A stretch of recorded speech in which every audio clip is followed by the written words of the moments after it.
So hello guys, अस्सलाम वालेकुम, welcome back to my channel. तो अगेन हम जाने वाले थे झालावाड़, मतलब जा ही रहे थे। ये रास्ते का ही व्लॉग है। तो हम जा रहे थे झालावाड़ हमेशा की तरह, क्योंकि झालावाड़ मेरा ददियाल भी है और मेरी जो बहन है वो झालावाड़ ही रहती है। तो इसलिए हमें बार बार झालावाड़ जाना पड़ता है, क्योंकि याद आने लग जाती है ना। वैसे तो हर सैटरडे संडे को आ जाती है कोटा, लेकिन फिर कभी अगर नहीं आती ना तो हम चले जाते हैं। तो यहाँ आई हुई थी बहुत ज़्यादा बारिश और लगी हुई थी, देखो बहुत ज़्यादा ट्रैफिक जैम हो रहा था। तो यहाँ पे कोटा में वैसे इतना ट्रैफिक जैम नहीं होता, लेकिन जो बड़े बड़े ट्रक होते हैं तो अगर वो ख़राब हो जाते हैं तो इस वजह से बस बाई चांस कभी कभी होता है ऐसा। बाकी कोटा में ऐसा ट्रैफिक जैम कभी नहीं होता। और ट्रैफिक जाम सबसे ज़्यादा तो दरा में होता है, क्योंकि वहाँ छोटा रोड है। तो मतलब कि ऐसा होता है ना कि या तो एक तरफ से आ ही सकते हैं या लोग जा ही सकते। तो पहले ऐसा करते हैं वहाँ पे पुलिस वाले या जो ट्रैफिक वगैरह के जो ये होते हैं ना, तो ये पहले या तो निकालते हैं गाड़ियों को और फिर एक साइड से, फिर दूसरी साइड वाले को, जब इधर के पूरा हो जाता है ना तो फिर दूसरी साइड वाले को करते हैं। तो यहाँ पे भर चुका था बहुत ज़्यादा पानी, क्योंकि दरा में पानी भी भर जाता है। क्योंकि ये टनल है शायद एक, ये देखिए अभी टनल आएगी, तो ये टनल है तो यहाँ पे पानी भरता ही है हमेशा। और ये हम पहुँच चुके थे झालावाड़। और ये वाटर पार्क है झालावाड़ का। ये इतना ज़्यादा बड़ा नहीं है, कोटा में तो वैसे बहुत सारे वाटर पार्क है लेकिन झालावाड़ में एक ही है।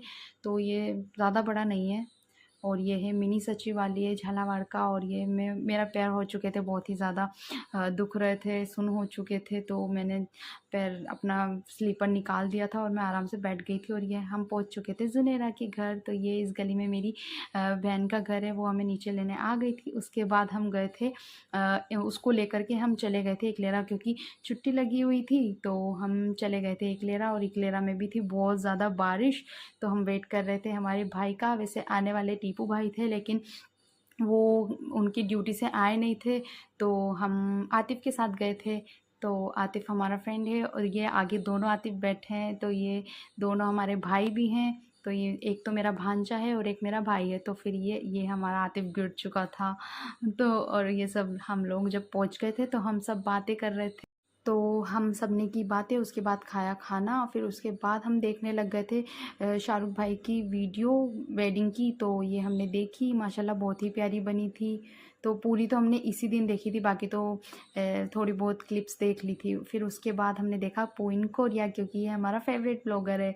तो हमने ये देखी। फिर हम बोर हो रहे थे बहुत ज़्यादा, तो हमने सोचा चलो पैटीज़ मंगवा लेते हैं, तो पैटीज़ खाते हैं। फिर हमने ये पैटीज़ मंगवा लिए थे और ये इतने टेस्टी थे, इतने ज़्यादा टेस्टी थे। उसके बाद हम गए टाइमी के यहाँ। तो वहाँ पे थी दो दो किट, इतनी क्यूट सी। वैसे मेरे को बहुत डर लगता है, तो हमने बस दूर से ही देखा। आलिया ने तो फिर भी उसको टच कर लिया था, बट मैं तो बिल्कुल भी नहीं हाथ लगा सकती, क्योंकि मेरे को बहुत ज़्यादा डर लगता है। तो ये देखिए माशाल्लाह कितना प्यारा रूम है।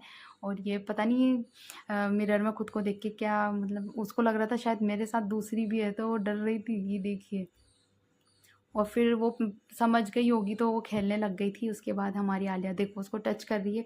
बाकी मैं तो कभी टच नहीं कर सकती, क्योंकि मुझे लगता है बहुत ही ज़्यादा डर। तो सब उसकी स्नैप वगैरह बना रहे थे, कोई वीडियो बना रहा था। तो बस हम इनके साथ थोड़ा सा टाइम पास करा। थोड़ा सा नहीं, बहुत ज़्यादा टाइम पास करा, क्योंकि आलिया को भी पहली बार, आलिया ने पहली बार टच किया था, तो उसको भी मज़ा आ रहा था। क्योंकि ये उसको हाथ में लेते तो एक सॉफ्ट सॉफ्ट सा लगता है। तो बस ये हो गया। और उसके बाद हम थोड़ा सा उसको, ये देखिए अल्फिशा उसको क्या लगा रही है, बो लगा रही है शायद। तो बस हमने ऐसी मस्ती करी। उसके बाद हमारी आलिया देखिए बेड सोफ़ा ये सब चीज़ों से मैच होकर बैठी हुई थी। आलिया लग ही नहीं रहा कि आलिया बैठी हुई है, ऐसा लग रहा है कोई बेड शीट है। उसके बाद हमने, भाई ने जो ये मंगवाया था मीशो से मंगवाया था, तो ये हमने उनके रूम में डेकोरेशन किया। तो कैसा लगा आपको ये ब्लॉग?